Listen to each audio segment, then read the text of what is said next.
Introducing Minor Wisdom Quintet. 1, 2, a skidda-didda-doo. Minor Wisdom. This week I have Jessica Ferrarone on. She is at the University of Houston over the summer master's program for educators. And Jessica and I had never really fully met. We are Facebook friends, and so I keep up with her. She keeps up with me. And it was just something that needed to happen because we never really talked or caught up or gotten to know each other. So this was a great way for the two of us. If you guys don't enjoy this conversation, at least we did, and caught up and got to know each other a lot better than what we already knew. So that was fun. I do have to apologize. I am a lighting guy, so although when we did this Zoom call, the visual was great because I was lit well and everything behind me was lit well, the sound quality on my part, her sound is actually phenomenal, but my sound, I was clipping a little bit and I was probably too close to the mic, and I apologize. So for those of you listening in your headphones, you might have to do a little riding the dial, if you know what I'm saying. So just beware of that, and my apologies up front. We found out this past week in my district that we will be returning at a certain date, and students will return soon after that, either face-to-face or they will continue to be online. It's kind of a fun little situation. Our district is taking things slower than other districts, although the parents in some areas of our district would tell you, let's hurry things up, and maybe tomorrow we start with school. And teachers are like, but tomorrow's Labor Day. Anyway, but it is quite the mess, and no answer is the correct answer. As my superintendent said, if this was easy to figure out, everybody would have already figured it out, and that's very true. But some parents don't see past their rose-colored glasses and their assumption that everything is the way it should be and the way that they want it to be, and that students will be protected and great and awesome, and that it just happens overnight with just the either snap of a finger, or maybe if you're a Bewitched fan, you twiddle your nose, or whatever it is that she did to make things happen instantly, and that's just not the case. So I hope people are more patient, at least in my district, and if you're in a district that's struggling as well, to kind of figure out where you are and what you should be doing, then hopefully they're preaching patience and not rushing into things, because that is the right way to go. That's just like life lesson, right? Life lesson 101, baby. The other portion of this that I wanted to talk about from the interview actually is that I'm starting a new thing where I'm going to ask the interviewee if they have a recommendation on who I should be interviewing next. And I'm never going, well, no, I will tell you if that's the person the following week, if that is the person. So at the end here, you're going to hear me, I kind of chop things up because I did ask Jessica who she thought, and I'm not going to reveal who those people were or person or anything about what she said, except for a little snippets where I kind of take a dig at Stuart Savage, but that's just kind of a theme on this podcast now. So it does kind of end in a weird way, and I apologize to Jessica, but it's just kind of my way of masking things, keeping the suspicion alive. So that is what the end of this is. Really, I should have ended this after Jessica discussed a script that she is very influenced by and that she found meaning in. But then we went off on talking about a book that she had a discussion about because one of the authors is an assistant professor at the University of Houston. Anyway, you guys will hear. It was a really fun conversation. I'm very happy that I got to know her. Also because there's, always that chance that I try again going back to the University of Houston and trying the master's program at some point. So why not get to know people? It's called networking, folks. Enjoy this interview with Jessica Ferrarone. Little bit about my background. I was born in upstate New York, but Dad was part of the diplomatic corps, so we moved to Hong Kong when I was 5, and then we moved to Burma, which has since been renamed Myanmar, and then we lived in Bolivia, lived in Virginia for a little while, We lived in Thailand, so kind of all over Southeast Asia, South America, lots of travels and growing up in different cultures, things like that. And then for college, I went to North Carolina School of the Arts, got my BFA in acting from there. And then to, the Big Apple, where we pounded pavement and, worked nights so we could audition during the days and got our hustle on. And was lucky enough to, one of my professors told me, like, really, first of all, that she said, go and second act every show you can. So we used to go and smoke. Everybody would leave for intermission and come out and be smoking a cigarette. And if you were dressed up and you were smoking a cigarette, they didn't check your tickets to get back in for the second act. So I second acted a lot of shows. And then I basically went to Bernard Telsey Casting, and I begged to be a reader for them, and I would bring donuts and muffins for the ladies in the front, and I finally got a reading job there. And then eventually they called me in for Summer and Smoke with Mary McDonnell, Harry Hamlin at the Roundabout Theater, and I got an understudy role in that, got to go on in that role, which was a thrill. And then I did a Lyle Kessler's play called Robbers at the American Place Theater. So that was really fun. My agents wanted me to try LA, and I was like, I am not a film movie, like that's not my training. But eventually went out there and managed to book work. And most of it is quite painful to it's cringeworthy to watch back.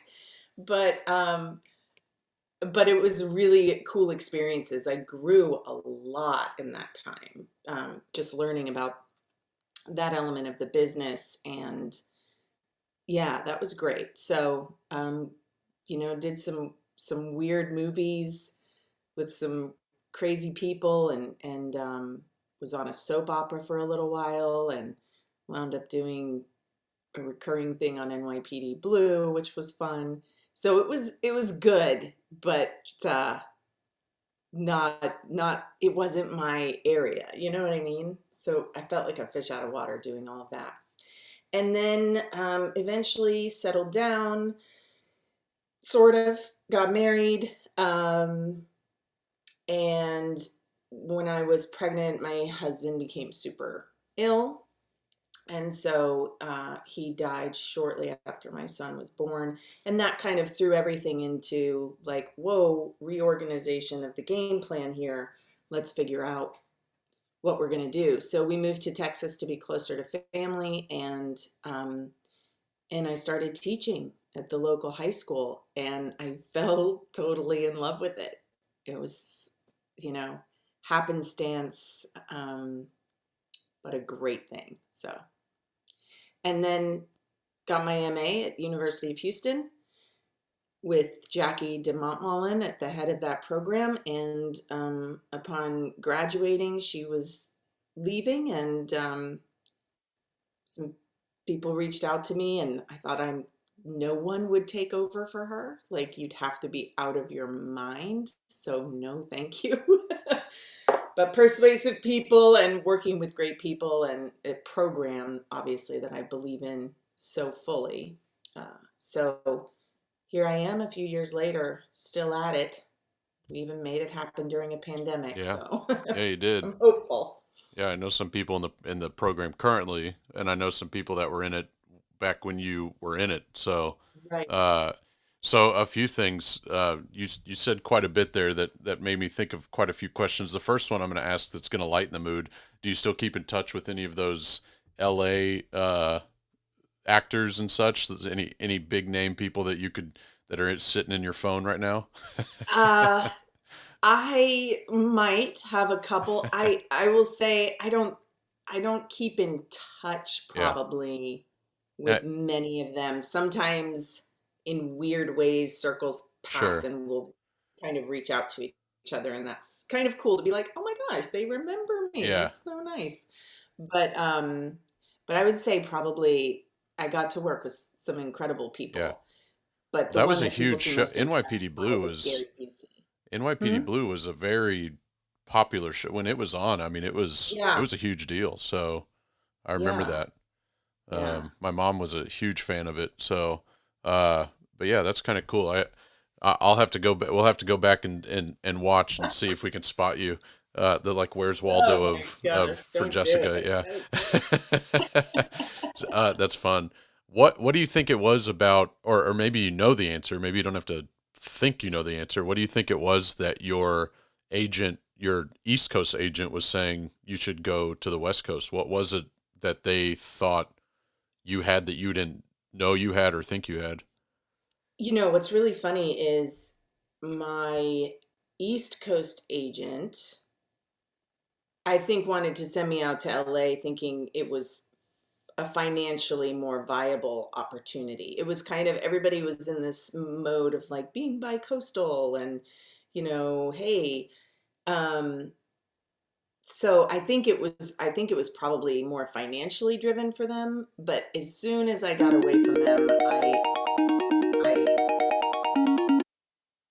My sister FaceTiming me. Keep going. that's awesome. It's like the But I got a second new interview.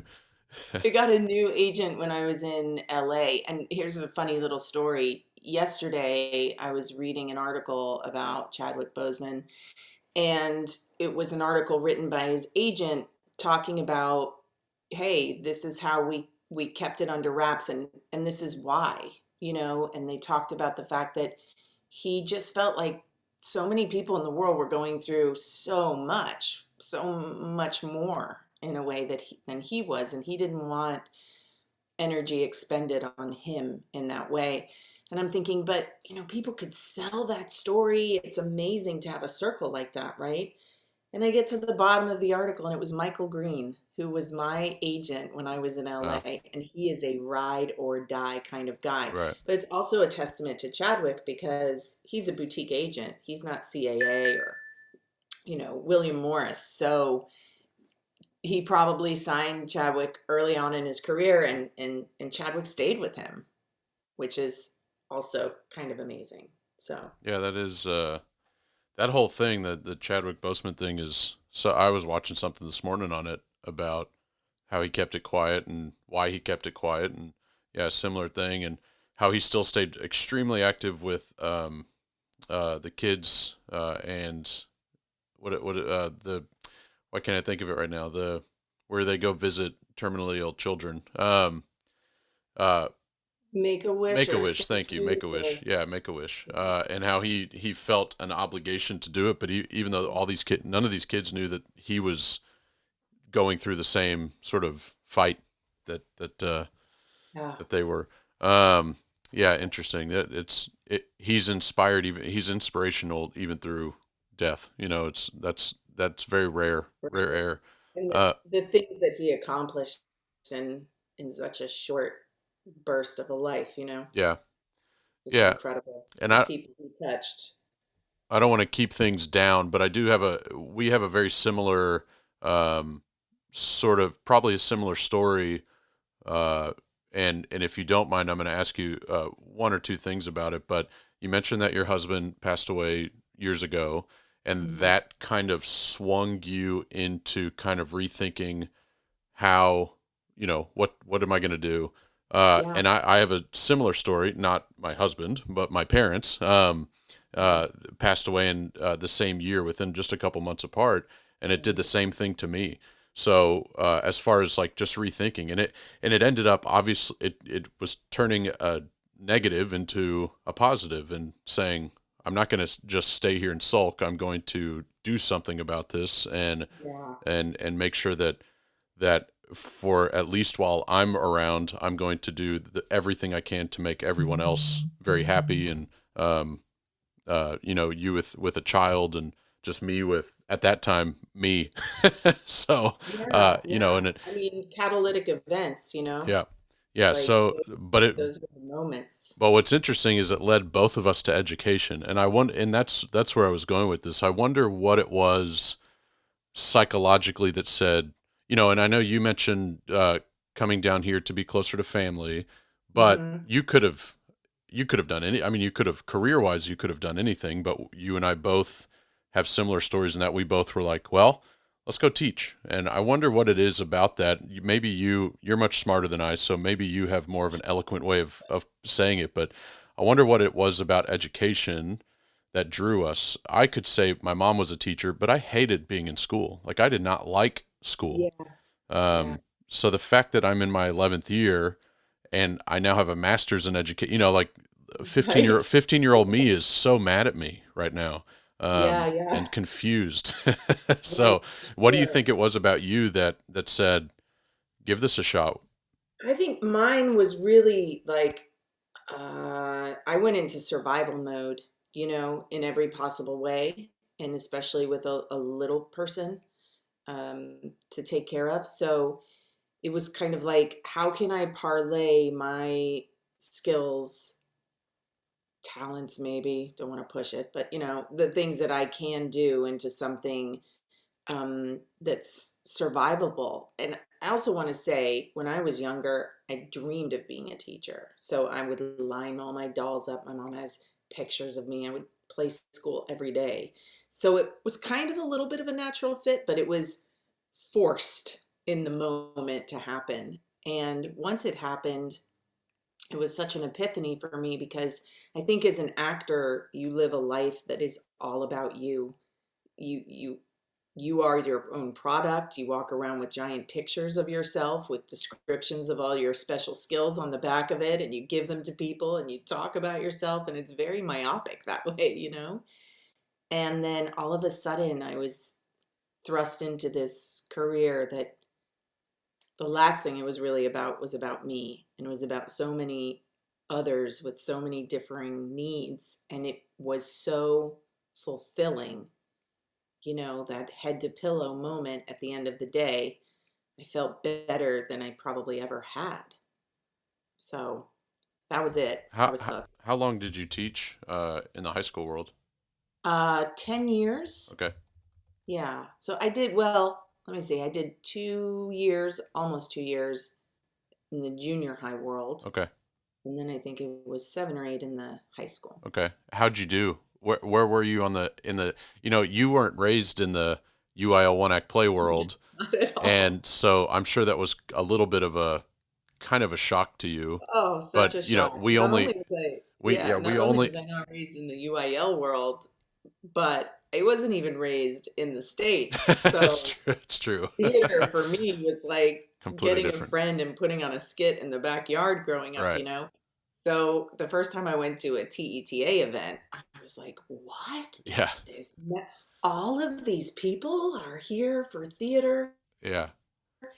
in high school and junior high in Texas? Yeah. That can't be. How can No, we did well. I was at Montgomery High School, and I was with Suzanne Ray when I was there. And so, we did well. We did well. And I don't think that a measurement of doing well at all is about going to state. Like, I have a very, I don't know if it's popular or an unpopular opinion about No, that. I But agree with you. I yeah, 100% agree with you. yeah, I think chasing that is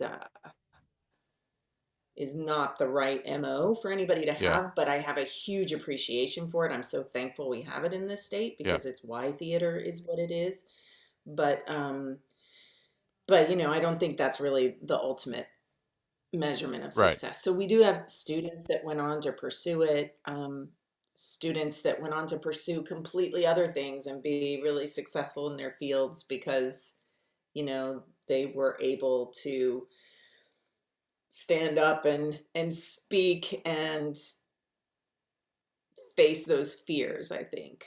But Yeah. we all, Uh I agree with you on the one act play front, and I've said, I mean, I've you're episode 80 something, so it's no secret when I say it on my podcast that how I feel about one act play. I've even devoted certain episodes to it, and when I interviewed Luis Munoz a year or so ago, he did state, of course, we all know why one act play is important, of course, right. because it almost gives us jobs in a way, Yeah, yeah. and stipends. but at the same time, it should be. It's like in football, it's one of the stats. It's not the stat. When you interview Sure. for a job and stuff. So, but that's interesting. And even with teaching with Suzanne Ray, who has is a Hall of Fame career as a theater teacher. Mhm. I'm sure that was. I'm in a mean kind of way. I'm surprised she hired you, or maybe it's because you had no experience and she wanted to kind of uh, groom you into that position and kind of teach you her ways. But it was the same with I taught with Pam Wilson for 2 years Awesome. after a year of teaching, and she hired me. And I'm convinced to this day she hired me because I knew nothing, and that in a positive way I knew nothing. She wanted Right. to help me along. Yeah. So I think there's something to be said about that. But that's interesting. So Yeah. what is it about this job now? Because there was a huge kind of typhoon of theater gossip when Jackie left, and in a positive way. It was exactly what you said. It's like who's gonna take over? Oh my She's built this program practically from nothing, God. Right. um, and made it a huge success, a massive Yeah. success. And now, oh my gosh, who are we going to get? And so, what kind of pressure did you feel walking in? You've been doing it now for what, 2 years? This was your second, Three, three? Okay. three, pretty much on the nose now Okay. because So I started three halfway through. years. Yeah. And so I'm sure now you feel better, more comfortable in the job, but You would think that, but it's been just one thing after another, right with yeah, and it's true. and it's and it's a beast, Yeah. and I definitely would not have even considered it if I didn't have her full support. And, she's been an unbelievable mentor to me in so many ways. And she continues to be that to me. So when you have really good people in your corner that believe in you, you can get through those moments where you maybe lack a little bit of the confidence in yourself. And not only do they believe in you, but they'll help you, right? So figuring out some of the more complicated Yeah. bits of the program, certainly she held my hand through those, and so that was really helpful. And now I feel like after getting through this summer Yeah. and having to convert the entire thing into an online format kind of at the blink of an eye Yeah. and just change everything. Now I kind of feel like, okay, there's some ownership there, like, because there was nobody I could turn to help me through that. Nobody had done that. We were like, ah. So I kind of That's fun. maybe in some ways that was a way of me really getting my sea legs under me. Yeah, sure. When did you start thinking, "Oh my gosh, I have to do this digitally. I have to do this virtually." I was in denial up Yeah, until I think I was, because you have to understand, I already had all of our tickets for New right. York. We were going to be seeing incredible shows. Yeah. I had them, I have them still, all my tickets. Yeah. And so I was just, and I just I didn't see how it could be. I didn't understand how it could possibly convert. And my big thing was, I'm not going to do it if we're going to lessen the value. Right. So we have to look at the areas where, hey, we're not going to be able to travel this summer, and we're not going to be able to have those in-person experiences. And so how are we going to counter that? Right. it the program had to morph for this past summer. We had to find value in other areas. And one of the things we did is we partnered with the Alley Theater, Yeah. for what we call the offsite portion of our course. And we worked tirelessly, and they worked tirelessly to really create something that had a lot of contact hours and Yeah. active investigation and just some really great training. And at the end of it, the feedback from students and everything was terrific. Yeah, I've So I've heard there are a couple that are in my district I know really enjoyed it. We're skeptical. I think everybody was skeptical with not Sure. just this program, but just everything that they started virtually. Yes. And then I think most of it turned out relatively well, so much so that there are going to be components of all this stuff that we keep for the future that we're like, hey, we could maybe do if because you don't have to have the alley now, mind you, the alley's amazing, but let's Right. say next year you're like, well, let's try the Guthrie or something, and you could do it Absolutely. And for virtually. us, So it was, hey, what can we do to support our local artists, sure, right? At the yeah, University of Houston. So the alley was a no-brainer, and yeah, everybody was going through such a difficult time, still are, yeah, very much yeah, so. So anything we can do to kind of keep it local, but our normally scheduled training was with Lincoln Center. yeah, And they were like, we can still do the training. Um, it may be a little bit morphed or whatever, but I sure, thought I we're not going to get the other contact hours with yeah, New York City. So I need to change the training. The training has to be more intensive and right. has to be fuller training. So And it's I faces that, stepped up and it was a great experience. yeah, They're such a phenomenal organization. I can't say enough about yeah, them. and it's faces that these people have seen and will see. So, Yeah. very, Yeah. very readily available too, Right. once we get back to quote unquote normal. So, do you still try to? I know you probably are going to be like, Blake, I don't have time for that. Do you still try to act as much as you can, or do any sort of theater just to get your kind of artistic side going? I know you get Uh, an artistic, you get fed artistically through the summer right. MA program as well, but Yeah, and I get to teach the BFA acting okay. students as well, which is wonderful soul food. And I'm directing Yeah. right now, which is awesome. We're working on a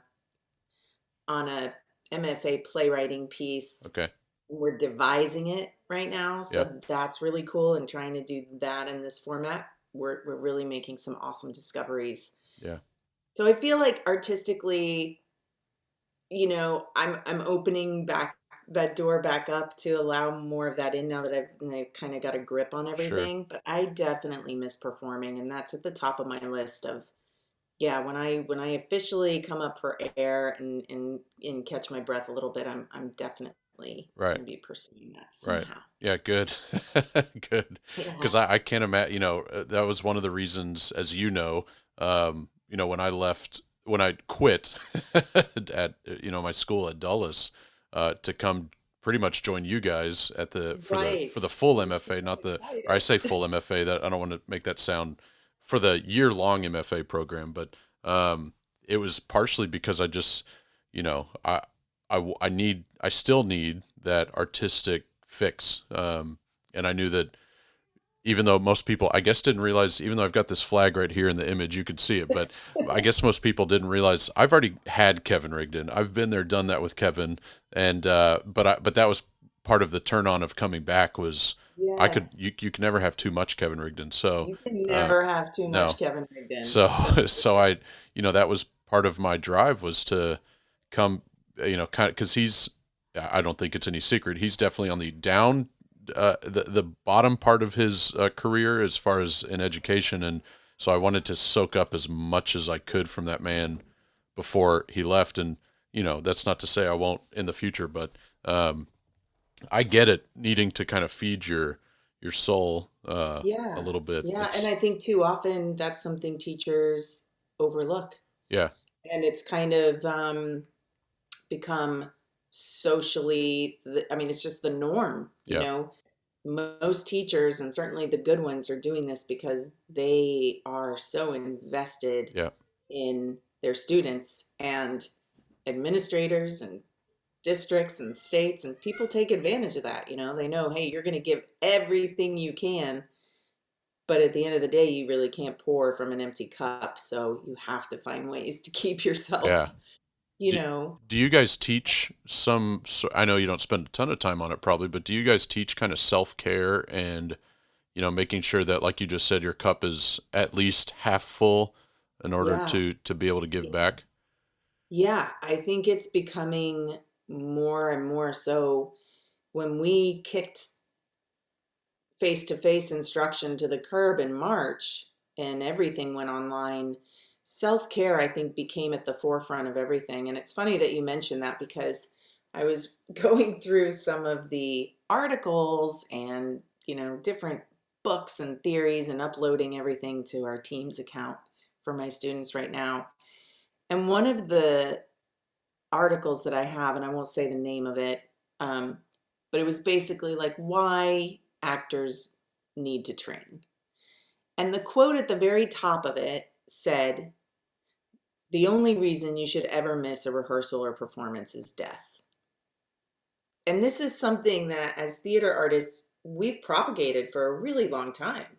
This is, I don't know why, really, that we think it's that dire all the time, but it's this whole the show must go on mentality. And you hear stories of people. I mean, Vanessa Hudgens went on in Greece right after learning that her father died, and we laud that, right? We're like, yay, way to do your thing. And if that works for you, then awesome. But if that doesn't work for you, that's okay too. Yeah. Yeah. You need to say, I'm sorry, but I just, experienced something really, really big, and I've got to step back. Like, we have to have a little bit more flexibility and Yeah. grace in that way. It's not a lack of professionalism. Our job is to explore the human condition and have all this empathy and compassion, but we have none Yeah. when we look at things from a professional level. That's weird. Yeah. And I think a lot of what's happening in COVID obviously is causing a ton of self-reflection. Yeah. And I think this is one of those miniature places where we're going to start to see some changes, Right. because you got to be okay. Yeah, not to make this theme super morbid in this, your interview super morbid, but Am you I bring doing that? Am well, I no, no, no, taking no, it? no. I'm going to take us there. So, and Do going it. back to this is selfish. Going back to me, but it goes back to this story when my mother died in February of 2006, and I was sitting in the UH auditorium, the theater, designing lights. The first show that I had main stage lighting, and I got the call, "Hey, you need to come to the hospital. She's not doing well." And I turned to Kevin Rigdon, thinking, "Oh my God, like I've got no, I got to stay and do this technical rehearsal. I've got to stay. Like I can't leave right now." And Mm-hmm. Kevin knew, he could see something was going on. Plus, this was back when cell phones were still kind of not so discreet. It's like I'd pull out my That's cell so phone, funny. so he knew something was up, right? That I was going to answer the phone in the middle of a Mhm. tech rehearsal. And he didn't flinch at the idea, just said, "No, Yeah. you need to go take care of what you need to take care of." And I did not come back for a couple weeks. And then fast forward to my next main stage lighting design opportunity in September of the same year, and I get a phone call that my father had passed away. Now, I wasn't sitting in tech rehearsal, but it was a tech week, and I was like, "Kevin, you like you're you're probably not going to believe this, because as teachers we are always like, oh, how many times is your aunt going to pass away? Like, because kids are like, I have to miss school this week because another aunt," and you're like, you can only Right. have so many grandmothers, and that kind of Right. thing. And we joke about that, and as bad as that might sound to joke about it, but it's true. It's always been kind of one of those cliche things. But I went to Kevin, and of course, once again, he said, "No, no, no, you gotta go. Like, you gotta go." And never once did I feel any pressure to say, "You got to go today, but tomorrow I'll see you here for tech rehearsal." No, Right. this Tony nominated, Yeah. brilliant man said, and this is turning into a Kevin Rigdon, a fawning of Kevin Rigdon for me, Hey, he but deserves it. I'm all for but it. it's just, it goes back to that whole, like you said, if you need to sort of take that time, if something traumatic happens to you, you need Yeah. to do it. You have to do it. Don't The pressure should not be there from other people to make the show go on. If you Right. can't, there's always a contingency plan. The show will go on, but you may not be a part of it, and that's okay. And You know, and the show may not be as great as if you were, but right, the show must go on does not mean at the expense of your own personal, right, mental, physical, spiritual well-being. Like, that's a little crazy, yeah, There are certain professions that really have to do that. I mean, right, if you're in the military, I yeah, get it. If you're working a triage unit, I get it. yeah, But that's not where we are. And I think it's part of it is the stigma, right, of mental health.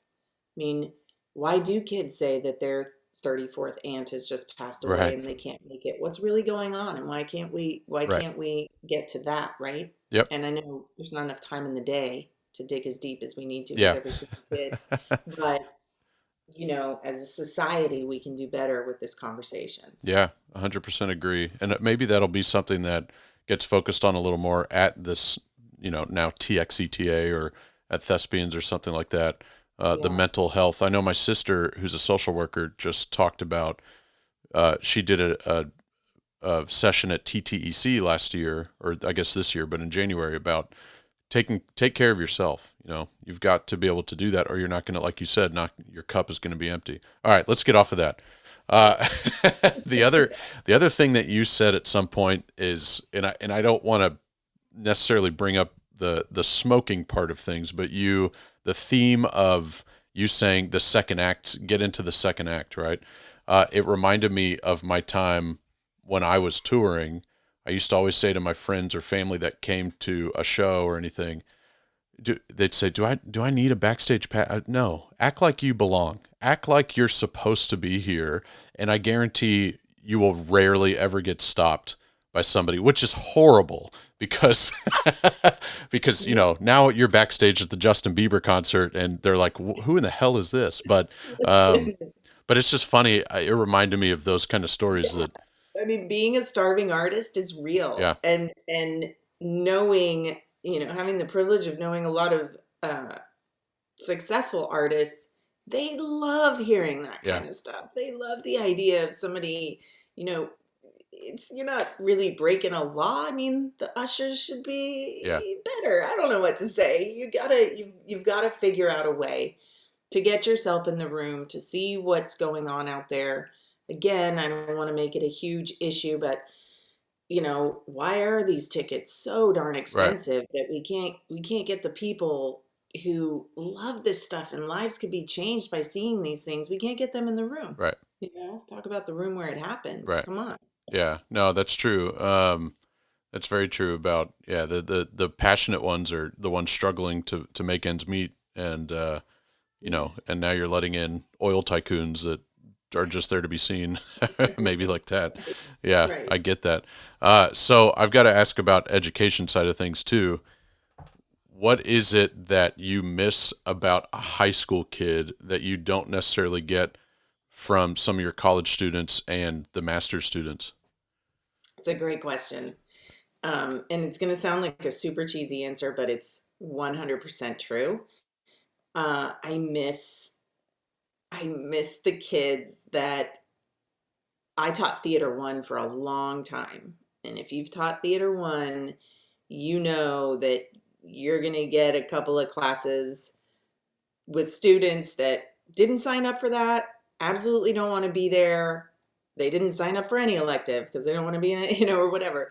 And the the way you have to work to get those kids involved. I Yeah, mean, you go to sleep thinking about what can I do? You wake up with them on your mind yeah, and you're just kind of like chiseling away. Sometimes you're successful, sometimes you spend an entire year going like, but there's something about that where you're always just in a state of flux and right, trying to, improv and yeah, figure out a new way. It's awesome teaching at the college university level because those students are there and they're really devoted and right. dedicated, and that's terrific. And if they're listening, please don't give me a hard time. That's not what I'm saying. There's no subliminal messaging here. um, but there's something. I'm not going to shy away from saying it. I think our public education teachers are heroes in the biggest sense of the word. And it's so upsetting and disheartening to see people who don't get it, who Yeah, haven't been a part of it, who haven't seen it. I've worked with a lot of teachers now, and I've been in a lot of different schools, and I can tell you These are dedicated, devoted, passionate people that work harder than anybody on the planet. I Right. mean, it is unreal. So there's something about just spending absolutely everything that you've got, and at the end of the day, not even be successful in all ways, but knowing that like you tried your hardest to reach a kid, that you Right. never gave up on a kid. And then, a couple years later they come back and they're wearing a military uniform, or they're carrying a baby and they want to show you and they're so excited, and you're like, really? I affected, like, you don't hate me? You didn't go home every day cursing me? Like, that's amazing. Those Yeah, things, that's those good. things. So I'm going to flip it now. What is missing when you get a certain college student? What is a very common trait that a college student is missing that you wish maybe they had been taught in the high school or any secondary level? Yeah, yeah. I think so. In a general term, what's missing is, if I had to boil it down to something, I'm gonna call it subtext, to use a theater Okay. term. But it's the idea of, everything is so literal Yeah, all the sure. time. So we do a script analysis, and you ask them, okay, so what's happening in this scene, and they will give you a breakdown of exactly, they'll regurgitate the scene for you, but Right. they're not really digging underneath. And it's interesting, and I've done a lot of reflecting on it. I think part of it is, this teaching to the test kind Right. of mentality that we ingrain, where there's a right and there's a wrong answer, and it's, you bubble in the right one or you bubble in the wrong one, and Yeah. that's it. And what we do, so much of what we do, is exploring this gray area that lives in between the bubbles. It's in the Yeah. negative space on your answer sheet. Yeah. And so getting them to really kind of see, no, what's really going on. Yeah. They're saying, how are you, but what are they really saying? Yeah. So I think really doing as much as we can to spark the synapses that are Yeah. occurring to help create those connections. And then, objectives, which is really flipping hard. Um, and it's just a clunky process for a long time. But those are the things I would say. One's more general, one's pretty specific. So Yeah, we just did well, I say this to my kids because I mean, well, I'm just sometimes ballsy with this, but I say it's a very religious way to think, in my opinion, that the kids now are, and go with me on this roller coaster real quick because it might not make sense right at the top, but the kids are just regurgitating, as you said, the text and not mhm. necessarily they don't understand what they're saying. Even if what the playwright is saying is exactly what is written, there's no Yeah. subtext. Yes. They don't realize that these words mean something. So we just did every Wednesday in my district, or every week in my district, we're doing a artist spotlight that's focusing on a BIPOC or LGBTQ or somebody in the industry that falls under a certain category that's not white male. Hmm. And so I started off with August Wilson, who I thought, you know, not only will they be able to find thousands and thousands of facts about the man, but it's just he's one of the most famous that falls in that category. Sure. And I had kids typing in, and I make them type in facts that a previous person has not already put in. And I had a kid type in my first class that he's an Aries, and so I focused on that, and I said, what does that have to do with anything? Or not an Aries, sorry, a Taurus. We did well, this week was an Aries, a Taurus, and I said, what does that have to do with anything? And they said, well, I don't know. It's just when he was born. I said, no, let's talk about it. What is a stereotype of a Taurus? They're Right. stubborn. Exactly. So do you think August Wilson, maybe he didn't, but do you think he could have fit into that stereotype, and that had something to do with how he wrote and saw the world? And so we just did a deep dive, and it's exactly Yes, the what, idea like everything we're giving you is to connect for a reason. yeah, So let's, like, go don't go one level right. deep. Let's go 10 layers Yeah. deep. Why not? Yeah, and he, Yeah. biracial man. Do you think that he has a different life than a fully black or fully white person? They're like, yeah, for sure he did. It's like, okay, let's keep going. So yeah, Yeah. it's interesting. Awesome. So the book's behind you. And I told you I was going to talk about them. So here we are. Yeah. I got Yeah. to ask, have you read all of those? I have read, let's see. You got lots of scripts. I'm not gonna lie. So I just did like a giant script order on verbatim Okay. theater So for future reference. Yeah. that are really hard to get through. I've been trying. So not all of those are done. But Okay. I think the majority of other things up there Yeah. I've read. There may be a couple. Doesn't mean And I've retained them, but I've read them. is there one, or are there a couple that you go back to as comfort food? Oh, that's such a good question. I really love the play Grand Concourse by Heidi Schreck, which is one that we saw at Steppenwolf. And it's just something that, I think something that's hard is finding a play that has, those intimate moments that have real great character development. And that one has some really, I like the theme of it. It's wrestling with this idea of forgiveness and like the whole I kind of consider it, I think the word you hear people talking about now is like toxic positivity, where people are like, you forgive for yourself, you forgive because it frees you. And this kind of wrestles with, does it? Does it really free you? Do I have to forgive somebody? I mean, if they really do me dirty multiple times, do I have to? I don't know about that. And I kind of, so there are some themes in there that I really like.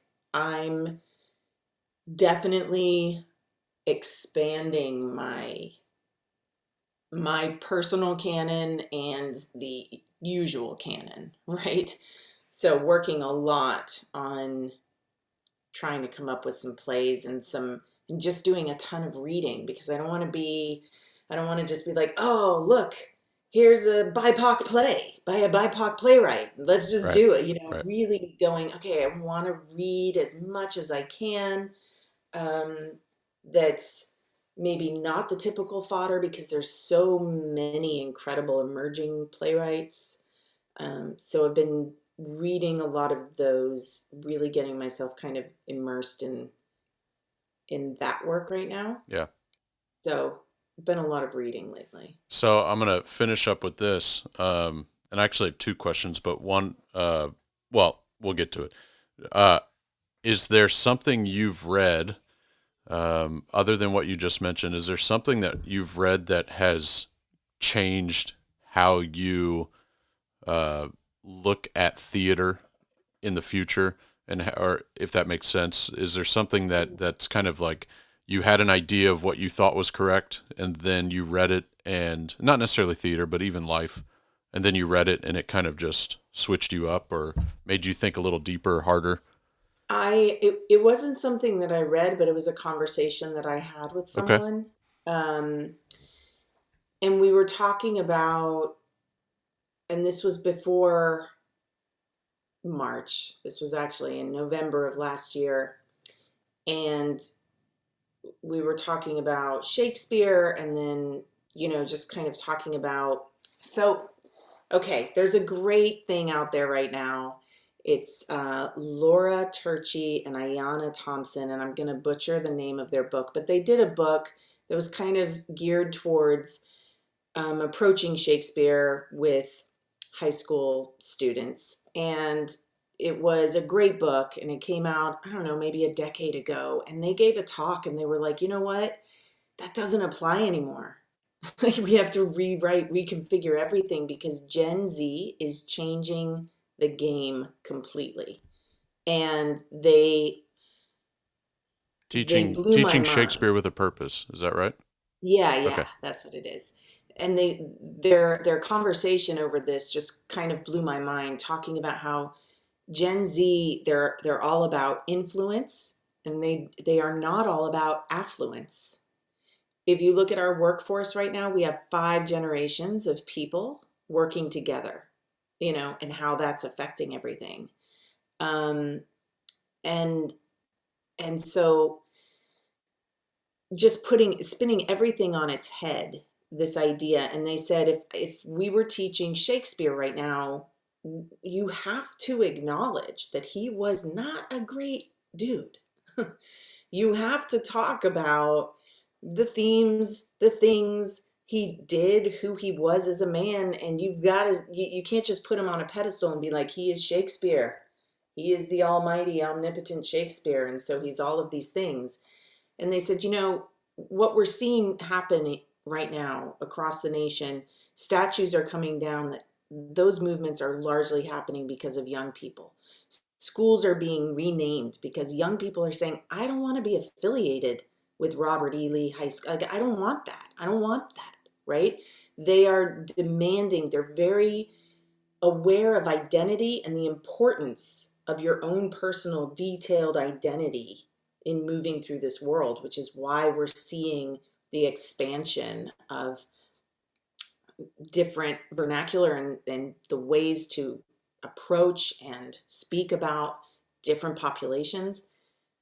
And so to get back to your question, one of the things they said was, if I was teaching something on Shakespeare right now, I would start off by asking them, is Shakespeare a statue? And if he Interesting. is he a statue that needs to come down? Right. Or is there value in the work and understanding that text, Right. where we can look at that separately, and we can approach that and recognize that has complexity and value, but the man himself Yeah. is not all of those things. Yeah. So I thought that was a really cool. It sounds like a weird word of advice, but it's like you tell your kids, live your life to eventually be a statue. I mean, Right. or a statue that doesn't eventually come down. Yeah, that's Maybe that's a better interesting. Yeah, live your life so that you can be a statue. Well, Jessica, I want to try something. This is new for you, and I may or may not keep this in. We'll see how well it goes. But what I want to do is I want to put the pressure on my interviewees of naming the next person that I should interview. This is the way to do it, right? My brain is exploding right Well, now with all of these names, and I don't know you who all you you've can been, name a but I couple of people. know that I'll you write them down want. because I'm tired of Stuart Savage asking me for a return on his suggestions. The guy wants Totally. just an exorbitant amount of money back, and I just can't with him anymore. So that's all a joke. I mean, but he has given me quite a few names Oh of my people to gosh. interview. Minor